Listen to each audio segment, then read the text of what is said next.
Shivraj medical colleges Siddha homeopathy இயற்கை மற்றும் யோகா மருத்துவ படிப்பிற்கான அட்மிஷன் நடைபெறுகிறது. தொடர்புக்கு 9842721500. எஸ், வீடு, ஸ்கூல்ஸ், ஹோட்டல்ஸ், ஸ்டோர் ரூம் இங்கெல்லாம் பார்ட்டிஷன் வால் கட்டணும்னாலும் இப்போ பில்டிங் ஓனர்ஸோட first choice Renocon Rapid Wall Panels. Peri engineering, arts and science, pharmacy, nursing மற்றும் பிசியோதெரபி கல்லூரிகள் சென்னை. இந்தியாவில் சிறந்த உள்கட்டமைப்பு கொண்ட கல்லூரிகளில் ஒன்று. 100% வேலை வாய்ப்பினை உறுதி செய்யும் சாதனை. ஆயிரக்கணக்கான பிற கல்லூரி மாணவர்களுக்கும் வேலை தந்த பெருமை. பெரி, எங்கள் கண்களில் உங்கள் கனவுகள். திராவிட முன்னேற்ற கழகம் அடுத்த கட்டமாக 2வது இடத்துல வந்து நிக்குதுங்கிற பாக்குறோம். அதிமுக வந்து 3வது இடத்துல நிக்கிறோம். காலையில வந்து சினாரியோ மாறிச்சு. அதற்கான அடிப்படை காரணம் என்ன நீங்க யோசிச்சிருப்பீங்க. அதிமுக 2வது இடத்துல இருக்கு, திமுக 3வது இடத்துல இருக்கு அப்படிங்கிறது வந்து இது மாறாதுங்கிற மாதிரி இருந்துச்சு. என்ன கணக்கு அப்படின்னா இப்போ வரைக்கும் 60% வாக்குகள் தான் எண்ணப்பட்டிருக்கின்றன. இன்னமும் கூட 40% வாக்குகள், கிட்டத்தட்ட 2 கோடி வாக்குகள் எண்ணப்பட வேண்டியிருக்கு. 4,80,00,000 வாக்குகள் பதிவான நிலைமையில 2,80,00,000 வாக்குகள் வந்து எண்ணப்பட்டிருக்கு. இன்னும் 2 கோடி வாக்குகள் எண்ணப்பட வேண்டியிருக்கு. இப்பதான் ஒண்ணுனா வெற்றிங்கிற பார்த்துருக்கோம் பார்க்கிறோம். இதுல வந்து நம்ம தெளிவா தெரிந்து கொள்ள வேண்டியது, அது எப்படிப்பா நேரு வெற்றின்னு அறிவிச்சிட்டாங்க, கோபிச்செட்டிப்பாளையத்துல வெற்றின்னு அறிவிச்சிட்டாங்க, ஊட்டியில வெற்றின்னு அறிவிச்சிட்டாங்க, தாம்பரத்துல வெற்றின்னு அறிவிச்சிட்டாங்க, மதுரை தெற்கு வெற்றி அறிவிச்சாங்க. பேராசிரியர் ராமசீனிவாசன் வந்து இப்ப நாட் 3வது நினைக்கிறேன் வந்து அவரும் வெற்றி வாய்ப்பு எடுத்திருக்காரு. தாவேக்கா வந்து அங்கேயும் வெற்றி பெற்றிருக்கு. இப்ப வந்து ஒவ்வொரு தொகுதியா வெற்றி வந்துருச்சு. 234 தொகுதியில ஒரு 5-6 தொகுதியா சொல்லிருக்கீங்க அப்படின்னா இந்த தேர்தல் எப்படி நடக்கும் ரொம்ப தெளிவா புரிஞ்சுக்கணும். ஒவ்வொரு சட்டமன்ற தொகுதியிலுமே எவ்வளவு வாக்காளருடைய எண்ணிக்கை இருக்குங்கிற பொறுத்து ரவுண்டு மாறும், டேபிள் மாறும். ஒவ்வொரு டேபிள் வந்து ஒரு 10 டேபிள் வச்சிருந்தாங்கன்னா அந்த 10 டேபிளையும் ஒரே நேரத்தில் எண்ணி முடிச்ச பிறகு ஒரு ரவுண்டு மாறும் அப்படின்னு சொல்லுவாங்க. அடுத்து திருப்பி 10 டேபிளையும் அடுத்ததாக வச்சிருப்போம் 2வது ரவுண்டு மாறும். இந்த மாதிரி ஒவ்வொரு 22 ரவுண்ட் வரைக்கும் போறதுக்கான வாய்ப்புகள் இருக்குது. அதனால இந்த ரிசல்ட் வந்து நம்பர்ஸ் வந்து ஃபைனலைஸ் ஆச்சு அப்படிங்கிற நம்பர்ல கொஞ்சம் கொஞ்சமாக திமுக கிராஜுவலா தன்னுடைய இடத்தை வந்து பிடிக்கிறதுக்காக முயற்சி பண்ணிட்டே இருக்குங்கிற பாக்குறோம். காலையில 30, 40, 45 இடத்துல இருந்தவங்க இப்ப வந்து 70 நம்பர் நோக்கி நடந்திருக்காங்க பாக்குறோம். நம்பர் 2 பொசிஷன்ல இருந்து அதிமுக கூட்டணிங்க வந்து நம்பர் 3 பொசிஷனுக்கு மாறி இருக்காங்க பாக்குறோம். சோ வந்து தாவேகா நம்பர் 1 அப்படிங்கிற பொசிஷனை தக்க வச்சிருக்கான சீட் நம்பர் மாறிட்டு இருக்கு. 111, 113 வரைக்கும் போனவங்க இப்ப 104, 105 மாறி இருக்காங்க பாக்குறோம். சோ இந்த நம்பர்ஸ் எல்லாம் முக்கியமான காரணம் என்ன அப்படிங்கற புரிஞ்சுக்கணும். இந்த இதுவரைக்கும் வந்த விஷயங்களே 70 தொட்டுச்சு. 70ன்ற நம்பரை தொட்டு டிஎம்கே கொஞ்சம் கொஞ்சமா வராங்க. இன்னும் 40% remaining to be counted. Exactly அதுதான் நம்ம சொல்றோம். முக்கியமா கவனிக்க வேண்டிய விஷயங்கள் வந்து இன்னுமே எந்த கேமும் முடிஞ்சிரல. சோ அதிமுக 3வது இடம் தானா அதையும் சொல்ல முடியாது. திமுக 2வது இடம் கன்ஃபார்ம்டா அதையும் சொல்ல முடியாது. அப்ப தாவேகா முதலிடமா அதை கன்ஃபார்மா சொல்ல முடியும். எவ்வளவு டிஃபரன்ஸ்ங்கற சொல்ல முடியாது. நம்ம வந்து இப்போ வந்து 105ங்கிற நம்பர் இருக்கு. நம்ம பார்த்தோம் 113ங்கிற நம்பர்லாம் தொட்டுந்தாங்கன்னு பாப்போம். இப்போ 8 நம்பர் வந்து பின்னாடி வந்திருக்காங்க பாக்குறோம். தாவேகா வந்து பின்னடைஞ்சிருக்கதையும் திமுக மேல வந்ததையும் அதிமுக பின்னடைஞ்சு பாக்குறோம். சோ இந்த நம்பருக்கு வந்து மாறி ஏன் காரணம் அப்படின்னா இன்னமும் வாக்கு எண்ணிக்கை பாக்கி இருக்கு. நம்ம ஏற்கனவே பிரேக்குக்கு முன்னாடி நான் சொன்னேன் பிக்சர் அபி பாக்கி ஹிந்தியில நீங்க அடிக்கடி சொல்லுவீங்களே அந்த மாதிரி வந்து இன்னமும் படம் காத்திருக்கு. இப்பதான் இன்டர்வலே விட்டுருக்கு. இன்ட்ரோ பிளாக்கு பிறகு கிளைமாக்ஸ் வந்து ரொம்ப இன்ட்ரெஸ்டிங்கான விஷயம். இதுல தாவேகா தொடர்ந்து தன்னுடைய முன்னிலையை தக்க வைக்கிறது. அதுல இப்போ வரைக்கும் மாற்றம் இல்ல. உடனடியாக சேலஞ்ச் பண்றதுக்கான ஸ்பேஸும் இல்ல. அதுல வந்து டக்குன்னு தாவேகா வந்து 50க்கு வந்துருச்சு, திமுக அதிமுக 80க்கு வந்துருச்சுங்கிற விஷயம் வந்து உடனே நடக்க வாய்ப்பு இல்லை. ஆனால் வந்து நம்பர் 1, 2, 3 அப்படிங்கிறது உத்தரவாதமா ஆயிடுச்சானா அப்படி சொல்ல முடியாத பாக்குறோம். ஏன்னா கொஞ்சம் கொஞ்சமா திமுக தன்னுடைய இடத்தை தக்க வச்சு கொண்டு பாக்குறோம். அதிமுக கடுமையான போட்டி எடுத்து ஒரு 11 சீட் டிஃபரன்ஸ் தான் வந்து கூட்டணியில முன்னிலையில் இருக்காங்க பாக்குறோம். அண்ட் தாவேகா வந்து 105 இடத்துல வந்து ரொம்ப இன்ட்ரெஸ்டிங்கான நம்பர் போட்டு வச்சிருக்காங்க. கடுமையான போட்டி காத்திருக்கு. ஒரு பிரேக்கிங் நியூஸ் என்னன்னா சென்னை அண்ணா நகர் தொகுதியில தாவேகா வேட்பாளர் ராம்குமார் வெற்றி பெற்றிருக்கிறார். சென்னையில் தனது முதல் வெற்றியை பதிவு செய்திருக்கிறது தமிழக வெற்றி கழகம். அண்ணா நகர் எனும் திமுகவின் கோட்டையில் அங்க பார்த்தோம்னா சிற்றரசு எனும் திமுகவினுடைய முக்கியமான வேட்பாளர் அவர் நிறுத்தப்பட்டிருக்கிறார். அவரை தோற்கடித்து தாவேகா வந்து வென்றிருக்கிறது. அவருக்காக தான் நம்ம வந்து அண்ணா நகர் மோகன் வந்து அங்கிருந்து மாறினார். கார்த்திக் அவரோட பையன் வந்து அங்க கார்த்திக் வந்து அங்கிருந்து போனார். ஆமா, அவருக்காக தான் வெள்ளிவாக்கத்துக்கு மாறினார். இவருக்காக கொடுக்கறதா வந்து அவரும் பின்னடைவு சந்திச்சிருக்காரு, இவரும் பின்னடைவு சந்திச்சிருக்காங்க பாக்குறோம். தாவேகா வந்து அபிஷியலா ஒரு அப்புறம் பாருங்க ஜஸ்ட் மிஸ்ல வந்து தப்பிக்கிறார் நினைக்கிறேன் உதயநிதி. நம்ம we have to wait watch. அதுவும் துறைமுகம் என்ன பாக்குற அடுத்த திருப்பங்களை மாறக்கூடிய வாய்ப்பு இருக்கு. தாவேகா 1 கோடி வாக்குகளை கடந்திருக்கு. நம்ம ஏற்கனவே பார்த்தோம் 20% வாக்குகளை தோறுவதற்கு 90 லட்சத்துல 1 கோடி வாக்குகளை வரணுங்கிறது அபிஷியலா 20% ஓவரால் நம்பர்ல வந்து நம்பரை இப்ப தொட்டிருக்காங்க. இன்னமும் நிறைய உங்களுடைய எண்ணிக்கை கூடத்தான் வாய்ப்பு. ஏன்னா இந்த பெர்சன்டேஜ்ங்கிறது ஓட் பெர்சன்டேஜ் ஓட் ஷேருங்கிறது கூடத்தான் வாய்ப்பு இருக்கிறது தவிர குறைய வாய்ப்பு கிடையாது.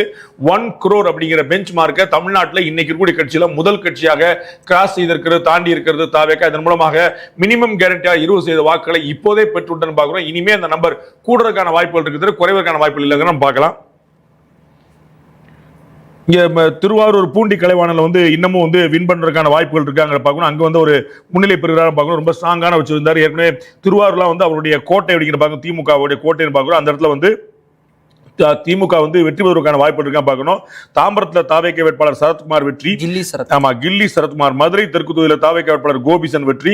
இது மாதிரி ஒவ்வொரு தொகையிலுமே வந்து ஒவ்வொரு இடத்துலையுமே வந்து ரொம்ப ஆச்சரியமாக வந்து முன்னிலை பெற்றுட்டே இருக்கிற பார்க்கிறோம். புதுச்சேரியிலுமே கூட இந்த மாதிரி கொஞ்சம் டெவலப் பண்ண தேவைப்படுது போல. புதுச்சேரியில் உத்தரவாதமா சொல்ல முடியாம நிலைமை இருக்கு.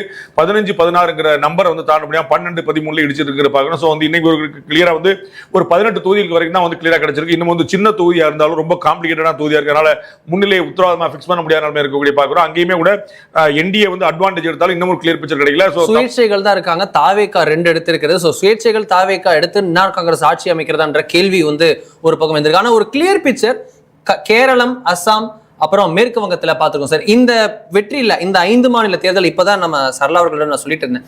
அப்போ வந்து அது நீங்க என்ன சார் நினைக்கிறீங்க? இந்த 5 மாநில இதுல இண்டி கூட்டணிக்கு கேரளா கம்யூனிஸ்ட்ல இருந்து காங்கிரஸ் போயிருக்கு, மற்ற 4லும் இண்டி கூட்டணிக்கு தோல்வி. சோ இந்த நேஷனல் பிக்சர்ல எப்படி தாக்கத்தை ஏற்படுத்தும்? ரொம்ப ஆச்சரியமான ஒரு விஷயம் வந்து இப்போது நீங்க வந்து இண்டி பிளாக் அப்படிங்கிற அந்த இந்தியா அலையன்ஸ் பத்தி நீங்க சொல்லிட்டு இருக்கீங்க. இந்திய பிளாக்ல இருந்து காங்கிரஸ் தூக்கி விடுமான்னு ஒரு பேச்சு ஓடிட்டு இருக்கு. ஜஸ்ட் இமேஜின், இண்டி பிளாக்ல இருந்து காங்கிரஸ் தூக்கி விடுமான்னு. ஆனா என்ன முக்கியமான பிரச்சனை, இன்னைக்கு அந்த இண்டி பிளாக்ல இருக்கக்கூடிய திமுக வெற்றி பெறுவதற்கான வாய்ப்புகள் குறைவா இருக்கு. இண்டி பிளாக்ல இருந்த மம்தா பானர்ஜி தோத்துட்டாங்க. அப்ப காங்கிரஸ் வந்து திரும்ப வந்து அந்த இடத்தை தக்க வைக்கிற. இப்போ வந்து கேரளாவில் வந்து கம்யூனிஸ்டுகளும் போயிருச்சாங்க. ஸோ வந்து இண்டி பிளாக்ல இருந்த கம்யூனிஸ்டுக்கு தோல்வி, இண்டி பிளாக்ல இருந்த திமுகவுக்கு தோல்வி, இண்டி பிளாக்ல இருந்த மம்தாக்கு தோல்வி.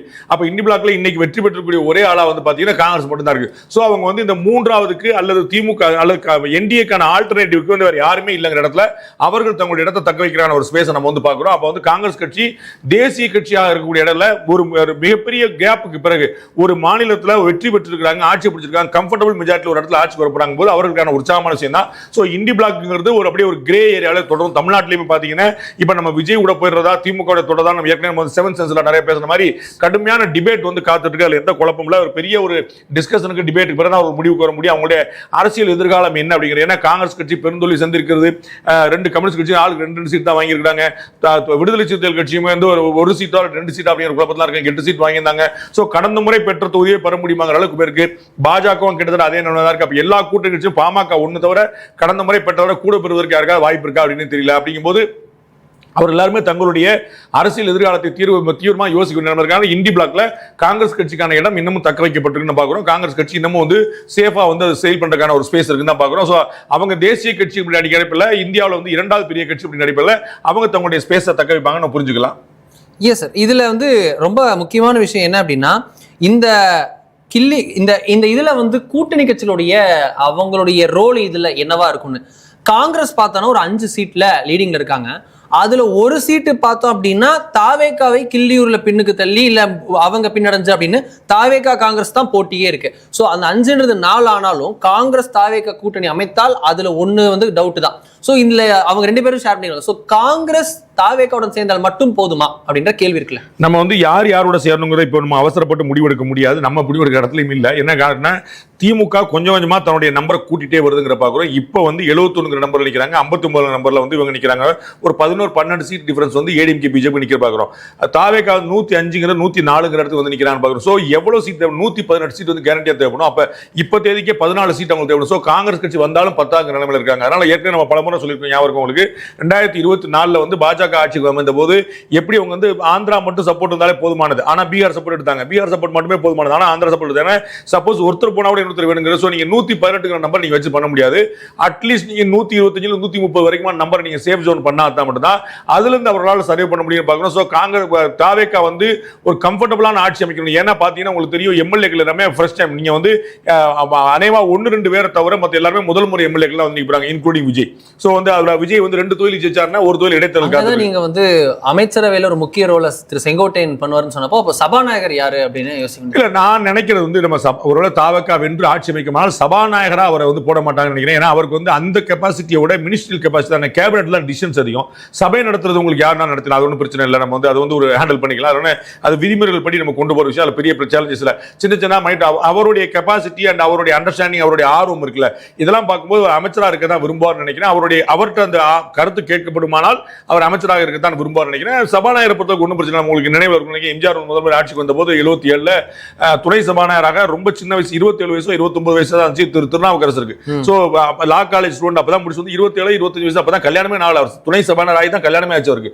அந்த மாதிரி ஒரு சின்ன பிள்ளை வந்து துணை சபாநாயகர் வச்சாங்க. சோ அந்த மாதிரி வந்து அது சபை நடத்துறது எல்லாம் விதிப்படி கொண்டு போயிடும். அதனால வந்து பாயிண்ட் ஆஃப் ஆர்டர் சொன்னா என்னங்கன்னு கேட்டு முடிச்சுட்டு போயிட ஆரம்பிச்சு. ஆனா அமைச்சரவை நடத்துறதா ஒரு பெரிய சேலஞ்சான விஷயம். பாலிசி டிசிஷன் உட்பட திரு செங்கோட்டையன் அவர்கள் வந்து கல்வித்துறை அமைச்சராக இருந்த போதுதான் போன இதுல நிதித்துறை செயலராக இருந்த உதயச்சந்திரன் வந்து பள்ளிக்கல்வித்துறை செயலராக இருந்து பல விஷயங்களை சமைச்சர் கல்வியிலிருந்து மாத்தி பல ஒரு உருப்படியான விஷயங்கள் கொண்டு வந்தாங்க. பள்ளிக்கல்வித்துறை ரொம்ப ஸ்ட்ராங்கான டிசிஷன்லாம் அப்பதான் எடுத்து கொண்டு வந்தாங்க. அப்ப வந்து அந்த மாதிரி அவருக்கு அமைச்சரவையில வந்து ஒரு பெரிய ஸ்ட்ராங்கான எக்ஸ்பீரியன்ஸ் இருக்கனால அவர் தான் பயன்படுத்தாங்க. அது we have to wait and watch. நம்ம வந்து அமைச்சரவையில கொஞ்சம் லேட்டா போலாம். ஆனா முக்கியமான விஷயம் கவனிக்க தாவேகா வந்து பெற்றக்கூடிய வாக்குகளுக்கு வந்து அவர் பெறப்போகிற சீட்டுகளுக்கு வந்து ஒரு கட்சியுடைய சப்போர்ட் பத்தாது. இன்னைக்கு தேதிக்கு வந்து அதிமுகவோ திமுகவோ சேர்ந்தா மட்டும் தான் கம்ஃபர்டபுளா இருந்துச்சு. அதிமுக இவங்க கூட சேர்ந்துட்டாங்க. ஒரு பேச்சு காமெடி யோசிப்போமே, அதிமுக திமுக சேர்ந்து கூட்டணி வச்சுட்டா நீங்க சொன்னீங்க சார் 31 தான் வாய்ப்பு இல்லங்க, தாவேகா ஆட்சி அமைக்க முடியாம போயிருங்க. ஆமா, உங்களுக்கு புரியுதா? பட் வாய்ப்பு இருக்கா? அதாவது ரொம்ப ஓவரா யோசிக்கிறது தான். திரு எடப்பாடி பழனிசாமி திரு ஸ்டாலின் பேசி வச்சுட்டு நம்ம வந்து இப்போ வந்து பாக்குறோம் 104 தொகுதி அவங்க இருக்காங்க. நம்ம ஒன்றும் சேர்ந்தா வந்து 160 தொகுதி வந்துடும், நம்ம வந்து வந்துடும் அப்படின்னு சொன்னாங்க வச்சுக்கோங்களேன். 130 தொகுதி நம்ம வந்து வந்துடும் சொன்னா எப்படி இருப்பாங்க? அப்ப வந்து எல்லாரும் அலையும் சேர்ந்து வச்சுட்டாங்க. அப்போ எல்லாம் ரொம்ப உட்டோப்பியன் தாட்டுங்கிற மாதிரி தான். அப்ப வந்து ஆட்சி அமைக்கணும், ஒரு பிடிக்கணும், அமைச்சா தான் பார்க்கணும். அப்ப அமைச்சா என்ன விஷயம்னா குறைந்தபட்சமாக 125 தொகுதியா நம்ம பாத்தீங்கன்னா அதிமுக இரண்டாக பிளவுபட்ட போது திரு டிடிவி தலைமையில் இந்த பக்கமும் திரு ஓபிஎஸ் தலைமையில் அந்த பக்கம் இருந்த போது 122 சீட்டு தான் அவங்களுக்கு இருந்துச்சு. அப்ப கர்ணந்தப்பனா மாறினாங்கிற மாதிரி இந்த ஆட்சி வந்து 118ல இருந்து ஒரு 4 எம்எல்ஏ வெளியே போனா கூட ஆட்சிக்கு ஆபத்துக்கு மாதிரி இருந்துட்டு ரொம்ப கஷ்டப்பட்டு தான் திரு இபிஎஸ் வந்து கடைசி வரைக்கும் கொண்டு போனார். அந்த மாதிரி நிலைமை எப்பவுமே ஏற்க முடியாது. ஸோ இவங்களுக்கு வந்து ஒரு 20 சீட் அவங்களுக்கு தேவைப்பட்டுச்சு அப்படின்னா அவங்க 40 சீட்டுக்கான உசார் பண்ணணும். அப்போ வந்து நம்ம ஏற்கனவே பேசின மாதிரி வேற கட்சியில் இருக்கக்கூடிய வேற ஒரு கூட்டில் இருக்கக்கூடிய கட்சியெல்லாம் உள்ள கொண்டு வந்து அப்படி ஒரு கம்பைன்டு ஃபோர்ஸா வச்சுட்டு அவங்களுக்கும் ஆட்சியில் இருப்பாங்க. ஏன்னா அவர் தயாரா அந்த ஸ்ரீராம் சேசார் சொன்னது போல அவர் முதல்ல விக்கிரவாண்டி மாநாட்டிலே வந்து ரொம்ப தெளிவாக கூட்டணி கட்சியில் பங்கு சொல்லிச்சுள்ளார். அப்போ ஒரு அமைச்சரவை அவங்களுக்கு கொடுத்துட்டாங்கன்னு வச்சுக்கோங்களேன். ஏன்னா இப்போ வந்து பாமக, காங்கிரஸ், பாஜக இந்த 3 கட்சி தான் திமுக தவிர்த்த பெரிய 4, 5 நம்பர் தொடக்கூடிய வாய்ப்பே தெரியுது. பாஜக தொடலாம், காங்கிரஸ் தொடலாம், பாமக தொடலாம். மற்றவங்க எல்லாருமே 2-1 தான் இருக்காங்க. சோ வந்து மற்ற யாரும் பிரயோஜனப்படுவாங்களானே தெரியல. அப்ப காங்கிரஸையும் பாஜகவும் ஒரே நேரத்தில் வைக்க முடியாது. அப்ப பாஜக அரசியல் எதிரி, கொள்கை எதிரி சொல்லியாச்சு. அதனால வந்து காங்கிரஸ் உள்ள சேர்க்க வாய்ப்பு இருக்கு. விடுதலை சிறுத்தைகள் சேர்த்து பிரயோஜனம் அவங்க தான் அவங்களுடைய ஓட்டை தான் ஹீட் பண்ணிருக்காங்க. 2 லீடிங் இருக்காங்க. அந்த 2ல 1 Vanniyarasu who is dead against TVK.